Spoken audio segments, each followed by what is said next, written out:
In front of me is VIVO IQOO Z8, and today I would like to show you how you can set up screen lock. Begin by going into Devices Settings and scrolling down to access Security.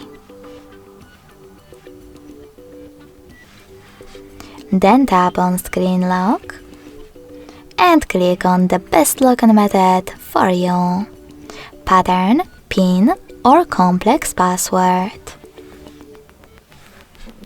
When you're ready, you get to create it. Select Next at the bottom right corner and repeat it in order to confirm it. Then tap on Confirm. Lastly, click on one of those options to decide what you do with lock screen notifications. Lastly, tap on Done.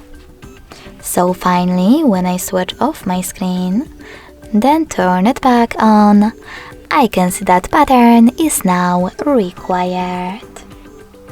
Thanks so much for watching. If you enjoyed this video, smash that like button, comment and subscribe. Bye!